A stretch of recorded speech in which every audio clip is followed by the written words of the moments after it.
Hello everybody, thanks for tuning in. So on today's episode, we're doing a tutorial for Nintendo Switch micro SD card slot replacement. Alright, so these are basically what you're going to need to do the job. It's going to be a 00 Phillips, the tri-wing of course, screwdriver for the proprietary Nintendo screws. This isn't really necessary, this is just something I recommend. That's just an old toothbrush. I just happen to have mine labeled cleaning, so I have one for cleaning and one for circuit boards, but that's pretty much what you'll need. So first things first is you'll need to take your tri-wing, go ahead and hit the four corners, get those screws removed. When you lift up that kickstand, there'll be a Phillips under there. There's also a Phillips here and a Phillips here. And if you go to the top, there's one on the top. Make sure you don't have a game card in the slot. So you might want to pop that little door open. It also makes it easier to remove that back housing when it comes down to it.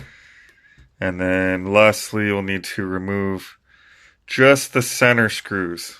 Just these center screws on both sides. Once you've done all that stuff, you've removed all those screws, this back housing will go ahead and pull up and off. And then once you're in there, there's normally a foam pad that goes on there. So someone may have likely been in here before me. And then it looks like they spilled something there. But anyhow, once you get in, there's just one more screw. Take your Phillips head, you remove that screw. And then let me show you the trick here. Alright, so I went ahead and unscrewed and removed the screw. For whatever reason, that padding was already gone, but we'll just lift up and to the side gently. You'll be able to remove that.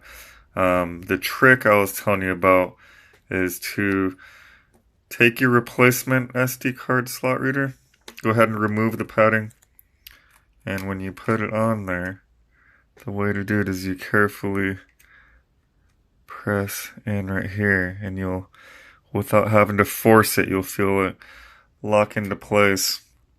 And then you could go ahead and put the pad on, screw it into place, and you'll be good. You could do the reassembly.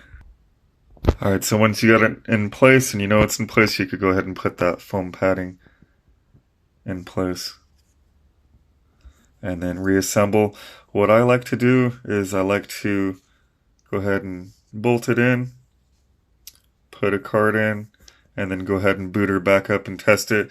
You go into the data management settings and it should show the SD card in the upper right corner there. And if it does not, then either A, this is not connected correctly, or B, the connection on the board may possibly be damaged. So something you could also do before testing, or even before attaching the replacement SD card, or even ordering one, is just to make sure there's no teeth missing. There's these like gold teeth in there, and it should look nice and even. Nothing should look off. If any of them are damaged, you could just kind of tell by looking at it. But once it's all tested and everything, power it off, remove the SD card, and then bolt it up. The way you bolt it up, of course, is literally just everything in reverse. So you would start with this, put the four tri-wings in the corners. You would take that small flat screw with your Phillips, the two Phillips down here, and on the top there's that one Phillips, and then on the sides those two other Phillips, and that will be it. It would be all good to go. But either way, thanks for viewing my tutorial. Be sure to like, comment. If you like what you see, go ahead and subscribe, as well as smash that bell notification so you don't miss any new videos.